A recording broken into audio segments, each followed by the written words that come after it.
Boa noite, meus queridos. Graça e paz a todos em nome de Jesus. Para mim é uma honra poder voltar a essa casa de oração e na noite de hoje poder assim partilhar um pouco da palavra de Deus com os irmãos. Meu desejo e minha oração é que Deus continue falando ao seu coração como tem falado até esse momento. Agradeço ao coro por essa linda mensagem que nos ajuda ainda mais com a mensagem de hoje. E que o Espírito Santo do Senhor continue tendo liberdade em nosso meio, em nome de Jesus.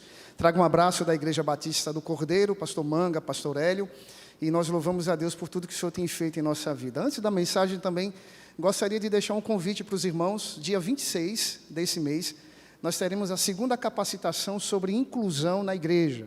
Como alguns irmãos sabem, nós somos pais atípicos, nosso filho tem autismo com TDAH, e dia 26 estaremos lá na Igreja Batista do Cordeiro, às 14 horas da tarde, dando mais uma vez uma palestra, dessa vez com a presença de alguns terapeutas, um advogado, Dr. Sérgio, colunista do Diário de Pernambuco, autista, pai de 4 filhos, os quais 2 são autistas também. Então, se você quiser saber mais sobre as leis do autismo e outras coisas mais, convido você a estar junto conosco, a inscrição é gratuita, então compareça, ore e esteja junto conosco também. Sem mais delongas, meus irmãos, queria que você abrisse sua Bíblia em Gênesis capítulo 21. Gênesis capítulo 21, deixando aqui nosso carinho, pastor Marcos, por mais um convite, que Deus continue usando o seu servo, em nome de Jesus, pastor Davi, pelo acolhimento, pela hospitalidade, e que Deus continue sendo com a querida e amada Igreja Batista da Capunga. Gênesis 21, a partir do verso 9. Se alguém ao seu lado estiver sem a Bíblia, eu pediria que você pudesse ser solícito com essa pessoa e que possamos assim ouvir a voz do Senhor. Gênesis capítulo 21, a partir do verso 9, diz assim: Sara viu que o filho que Agar, a egípcia, teve com Abraão, estava zombando de Isaque.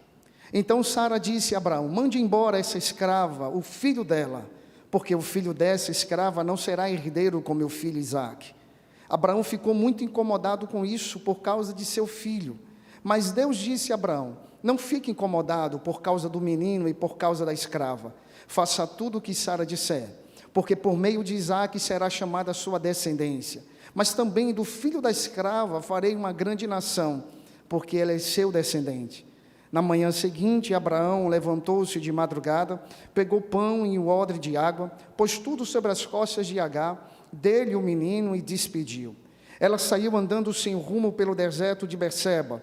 Quando acabou a água que havia no odre, Agar colocou o menino debaixo de uns dos arbustos e, afastando-se, foi sentar-se em frente à distância de um tiro de arco, porque dizia: assim não verei o menino morrer. E sentando-se em frente dele, levantou a voz e chorou. Deus, porém, ouviu a voz do menino, e do céu o anjo de Deus chamou Agar e lhe disse: o que é que você tem, Agar? Não tenha medo, porque Deus ouviu a voz do menino aí onde ele está. Ponha-se em pé, levante o menino e segure-o pela mão, porque eu farei dele um grande povo. Então Deus lhe abriu os olhos, e ela viu o poço de água, e indo até o poço, encheu o odre de água e deu de beber ao menino. Deus estava com o menino, que cresceu, morou no deserto e se tornou flecheiro. Ele morava no deserto de Parã, e a mãe dele o casou com uma mulher da terra do Egito. Vamos orar? Maravilhoso Deus, aqui está a tua palavra, pura, verdadeira, inerrante, operante, real e eficaz, ó Deus.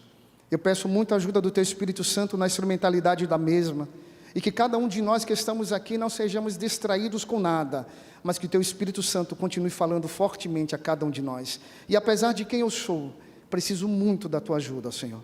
Essa é a oração que te fazemos em nome de Jesus. Amém. Meus amados, o tema dessa mensagem, a princípio, quando eu pensei, seria os 4 passos de como enfrentar as adversidades da vida. Mas eu pensei depois e achei ela muito coach. Então eu disse: não vou colocar esses 4 passos. Mas pensei e repensei e disse: o que fazer quando não há o que fazer nos desertos da vida? Porque perceba, meus amados, todos nós aqui, crentes ou não, você que me assiste nesse momento, todos nós já enfrentamos momentos de adversidades na vida. Talvez você nesse exato momento esteja passando por uma situação que foge do seu controle. E a questão é que provações, elas surgem diante de mim e diante de você. A grande questão é que quando nós, além da provação, nós não temos a provisão necessária para passar por esse momento de escassez. Explico. Quando você está desempregado, você está passando por uma provação. Mas quando você não tem o básico para poder passar por esse momento, talvez a empresa que você trabalhava faliu, e agora ela não tem como lhe pagar os seus direitos trabalhistas, e você agora está desempregado, e sem o básico para poder sobreviver. Provação, falta de provisão. Também aqueles que passam por um momento de enfermidade. O médico disse para você que essa situação é complicada, é terminal. Isso é provação. Mas imagine quando você aciona o seu plano de saúde, que nos dias de hoje não é tão barato assim, e eles dizem para você, olha, não tem o que fazer. A gente não consegue cobrir essa enfermidade, a cirurgia, o procedimento. A provação é a enfermidade. A falta da provisão é o básico, que o plano de saúde garantiu para você que você conseguiria passar por isso. Fato é, meus queridos, que todos nós já passamos por um momento de provação e falta de provisão. O texto que nós acabamos de ler fala de Agar e de Ismael. No capítulo 16 de Gênesis, eu queria que você permanecesse com a sua Bíblia aberta, Deus traz uma promessa para Abraão e para Sara. Sara, duvidando daquela promessa, já na sua velhice, junto com seu marido Abraão, entrega a egípcia Agar, para que Abraão assim pudesse ter relações com ela e perpetuar a descendência. Abraão, que não era besta nem um pouco, aceita a proposta da sua esposa. Tem um filho com a escrava, o tempo se passa e nesse processo todo surgem as primeiras crises. O texto lá em Gênesis capítulo 16, logo depois de uma crise de Sara com Agar, Agar foge para o deserto. No deserto, então, o Senhor aparece para ela e manda ela voltar para a sua serva, se submeter ao senhorio da sua serva, com uma promessa no versículo 10 do capítulo 16. Assim também como você, com a descendência de Abraão, serei com a descendência também de Ismael. Os tempos se passam, agora no capítulo 21, Sara engravida. Ela fica então grávida do filho da promessa, de Isaac. Mas Ismael já não é mais uma criancinha assim. O texto não dá muito detalhes sobre isso. Mas o que nós observamos é que Ismael começa então a zombar de Isaac. Fica imaginando Ismael como uma criança levada, olhando para Isaac e dizendo, eu nasci primeiro. Aquilo traz um certo incômodo para a mãe de Isaac, que é Sara. E como qualquer mãe aqui, você sabe muito bem, você vai querer sempre proteger o seu filho.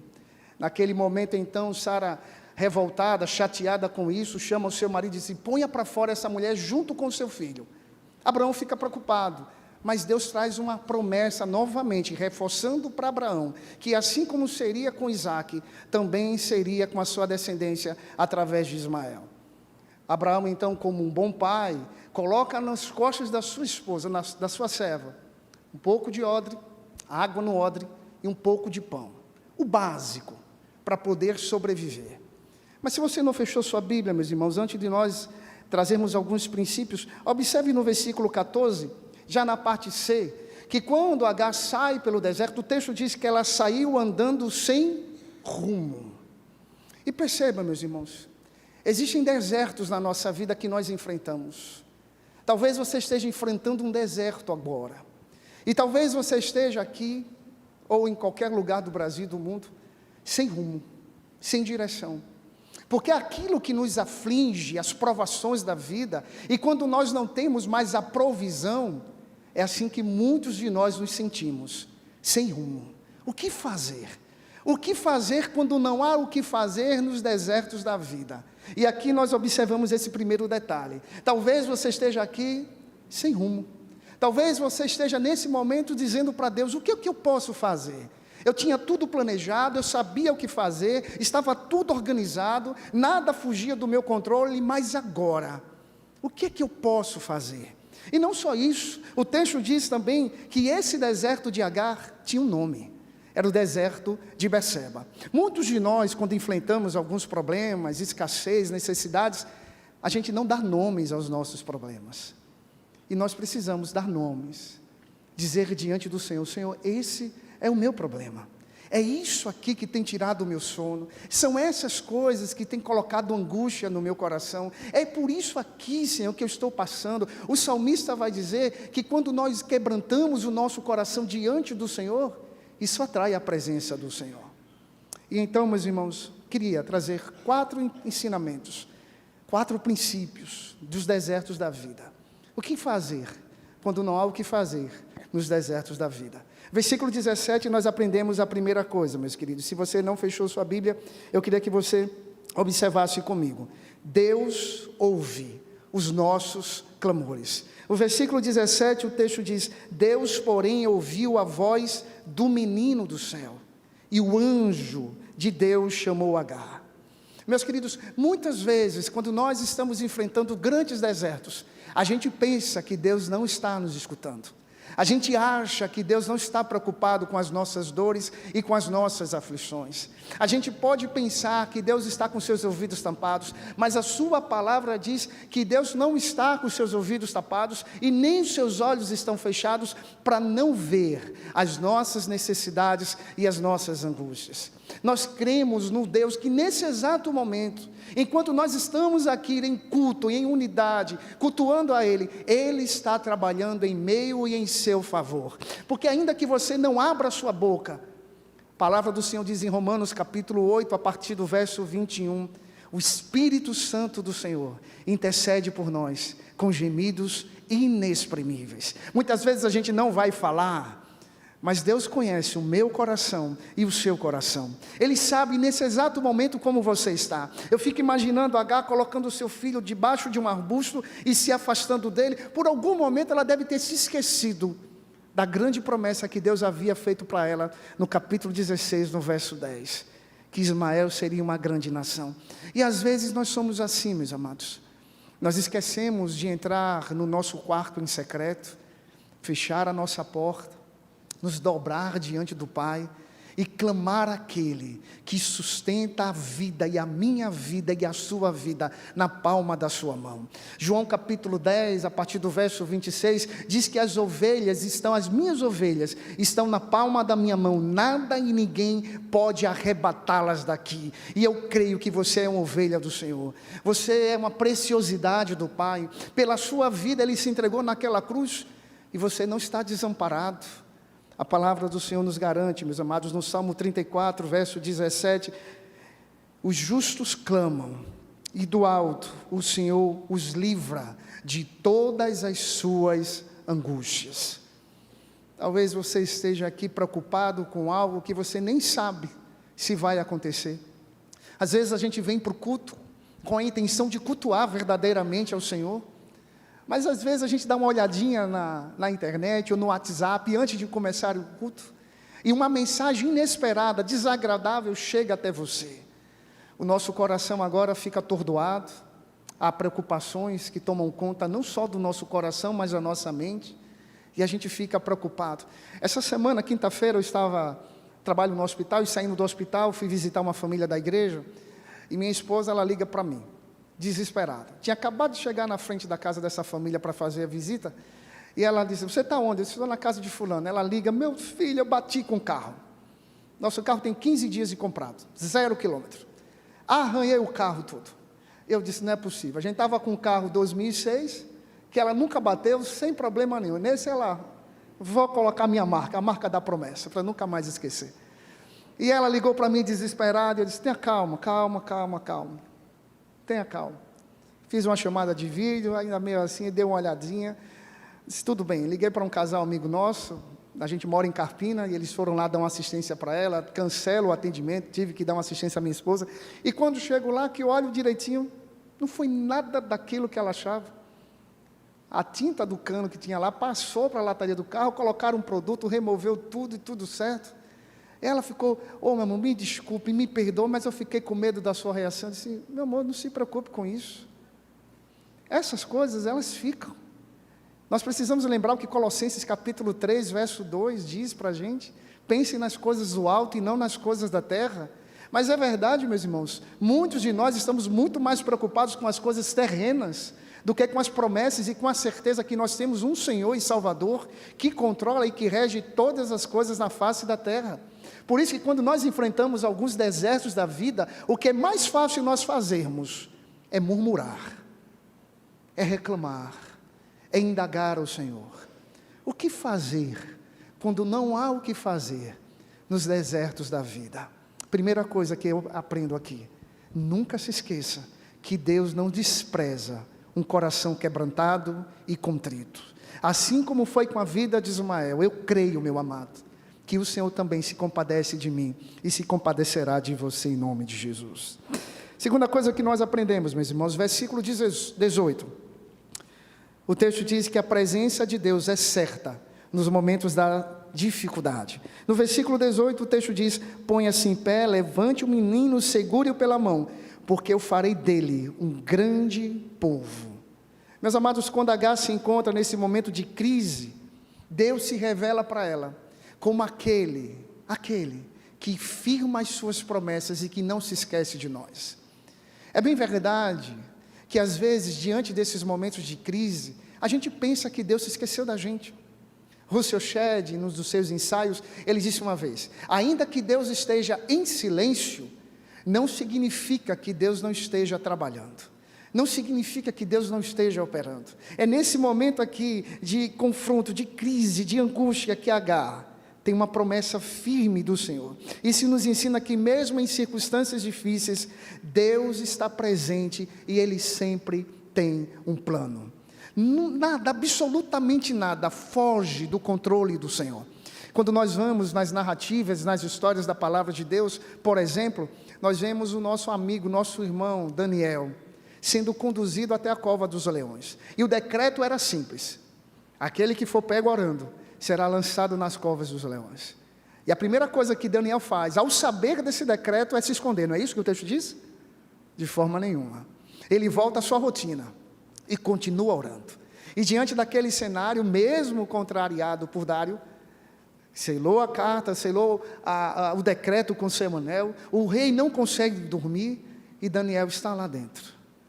E quando o rei, na manhã seguinte, diz: Daniel, filho do Deus Altíssimo, a resposta de Daniel é: que o Senhor, o meu rei, viva eternamente.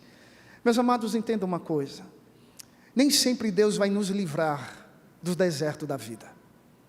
Nem sempre o Senhor vai nos livrar dos problemas. Porque às vezes a gente ora assim: ô Senhor, me ajude, tira esse negócio, resolva isso para mim. Mas o que eu tenho aprendido, ainda na minha curta passagem de vida, eu só tenho 42 anos, e eu conheço e vejo muitos irmãos aqui com mais experiência do que eu, é que ainda que a gente enfrente os desertos, ainda que a gente enfrente o momento de escassez, ainda que esse momento seja difícil, de provação e falta de provisão, eu sei uma coisa: ainda que Deus não me liberte, não livre do problema, do deserto, Ele vai estar comigo no deserto. Ele vai estar ali junto comigo, reforçando a sua promessa: estarei convosco todos os dias, até a consumação dos séculos. Às vezes parece que diante das adversidades a gente tem um foco muito mais e muito maior no problema, na angústia, naquilo que a gente está enfrentando, e a gente se esquece, como a canção diz: Ele é o dono da chuva, do sol e do ar, é o Senhor da alegria, da dor e do chorar. Esse é um Deus que eu acredito, meus irmãos. É aquele que vem no momento da escassez e nos promete, ainda que Ele não nos livre daquele momento, Ele prometeu: eu vou estar com vocês. O Salmo 11 é um dos salmos que eu gosto muito, porque o salmista pergunta: o que pode fazer o justo quando os fundamentos da terra saem dos seus pés? Isso é, aquilo que você estava garantido, tinha certeza que nada iria lhe abalar. O que pode fazer? O texto vai dizer então: os olhos do Senhor, as pálpebras do Senhor estão atentas a cada um de nós, meus queridos, a cada um de nós. Não se esqueça da promessa do Senhor. Não coloque outra coisa em seu coração a não ser a certeza que o Senhor está com você diante dessa angústia. Filipenses capítulo 4, verso 19, Paulo no finalzinho da carta vai dizer: e o meu Deus suprirá todas as vossas necessidades em Cristo Jesus. Uma pergunta retórica: o que você gostaria que Deus fizesse agora por você? O que você gostaria que Deus, nesse exato momento, fizesse pela sua vida em especial? O que você gostaria que agora o Senhor viesse com providência na sua vida? E eu fico imaginando, eu mesmo já me fiz essa pergunta: o Senhor, queria tanto que o Senhor agora fizesse isso. E às vezes o Senhor não faz. Não é porque nós não estamos em pecados ou algo parecido. É porque Ele é soberano. E a sua vontade, como nós aprendemos muitas vezes, é boa, perfeita e agradável. Em momentos de crise, meus irmãos, busque a presença do Senhor. É Ele que traz esperança ao nosso coração e nos garante o tempo todo: eu estou com você, o tempo todo, em todos os momentos. Terceira coisa que nós aprendemos, meus irmãos: o que fazer quando não há o que fazer nos desertos da vida? Versículo 19, o texto continua dizendo para nós: então Deus lhe abriu os olhos, e ela viu um poço, e indo até o poço, encheu o odre de água, e deu de beber ao menino. O que eu aprendo aqui, meus irmãos, é a provisão divina. É fato, esse momento que nós acabamos de passar nas eleições municipais, aqui não acontece muito, mas no interior, fui pastor em São Vicente Ferro por 4 anos, cheguei lá em 2019, 2020 eleição, e a cidade fervescida por causa disso, algumas pessoas dependendo do político para continuar no seu cargo ali, e dependendo daquilo, e muitas pessoas agora nessa eleição também estavam lá, fervescidas, pedindo uma oportunidade, e é nesse momento alguns estão chorando e outros estão rindo. Alguns também não estão nesse viés político, mas talvez você esteja aí na dependência do seu emprego, talvez você esteja na dependência do seu marido, da sua esposa, talvez o seu coração esteja na dependência da sua conta bancária, da sua empresa. Meus amados, a palavra do Senhor diz que nós não devemos acumular tesouros aqui na terra, porque aqui na terra a traça, ela corrói, a ferrugem destrói, mas nós precisamos acumular tesouros nos céus, e depender sempre do Senhor. Se nós estamos aqui agora, não é por conta da sua conta bancária, não é por conta dos nossos status, nós estamos aqui, como a palavra nos garante, por causa da misericórdia e da graça do Senhor, e graças a Deus. Porque eu não sei se vocês já pensaram, meus irmãos, mas quando nós vamos dormir, e antes de dormir a gente faz aquele lanchinho, não é isso? A gente gosta de comer alguma coisa antes de dormir. Isso aqui é uma profecia que eu já estou dando para vocês, que antes de dormir hoje você vai comer. Se não for aqui em casa, aqui na igreja, vai ser na sua casa. Mas quando nós vamos dormir, meus irmãos, você já imaginou que se Deus quisesse, Ele desligava a máquina e acabou? Acabou. Mas amanhã, se for vontade dEle, permissão dEle, nós vamos estar de pé novamente. Estar de pé novamente não é por causa de nós. A gente não programa, vou acordar. A gente ainda que coloca o despertador e a gente ainda briga com ele, mas nós acordamos por causa da graça e da misericórdia do Senhor. Agar, diante daquele cenário, diante daquela situação, Deus abre os olhos de Agar, para que ela visse o impossível. E a minha oração aqui, meus amados, é que Deus abra os nossos olhos, que aquilo que você não está enxergando, Deus possa confirmar o seu coração nesse momento. É pela fé, meus irmãos, é na confiança do Senhor, não é por nós, não é pela força do nosso braço, como Zacarias vai dizer, mas é pela ação soberana do Espírito Santo do Senhor. Certa feita, enfrentando alguns momentos na vida pastoral, momentos difíceis, eu recordo que uma vez eu estava em casa, junto com minha esposa e nosso filho, e eu estava com a Bíblia aberta, pedindo orientação do Senhor, para uma determinada situação, e uma decisão que eu precisava tomar, minha esposa chorando de um lado, e eu esperando de Deus uma resposta, e meu filho brincando. Então ele se levanta, vem em minha direção e diz assim: papai, não se preocupe, eu cuido de você. Logo em seguida ele vai então em direção à minha esposa, do outro lado do sofá, e diz: mamãe, não se preocupe, eu cuido de você. Naquele momento, minha esposa, que já estava chorando, e ela chora até com inauguração de shopping, começa a chorar ainda mais. Eu olhei para ela e disse: isso não é nosso filho que está falando, isso é Deus que está falando conosco, isso é o Senhor que está falando conosco, porque nós estávamos preocupados de verdade. Meus amados, é o Senhor que abre os nossos olhos, é o Senhor que faz a gente ver pela fé o impossível acontecer, porque como em Lucas capítulo 1, verso 37 nos confirma isso, porque para Deus nada é impossível. Isaías 41, verso 10 nos confirma isso: não temas, porque eu sou contigo, não te assombres, porque eu sou o teu Deus. Eu te esforço, te ajudo, te sustento com a destra da minha justiça, meus irmãos. É nisso que nós confiamos. Senhor, eu não sei o que vai ser amanhã, mas eu tenho certeza, como também uma belíssima canção diz, porque Ele vive, eu posso crer no amanhã. A minha vida está naquele que cuida de mim. Enquanto eu estou aqui, Senhor, a minha vida é do Senhor. E amanhã está nas tuas mãos. O que nós podemos fazer com o amanhã, meus irmãos? A gente pode acrescentar um côvado à vida? De forma nenhuma. É por isso que a gente descansa, reforçando em nosso coração aquilo que o salmista diz no capítulo 46, verso 1. Deus é o nosso refúgio e a nossa fortaleza, socorro bem presente na adversidade. Louvado seja o nome do Senhor. Quarta e última coisa, meus irmãos, nós aprendemos no verso 20, resiliência e crescimento. Acompanhe comigo a leitura, diz: Deus estava com um menino que cresceu e morou no deserto e se tornou flecheiro.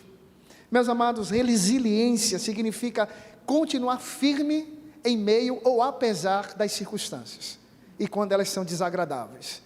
E quantas vezes nós precisamos ser resilientes?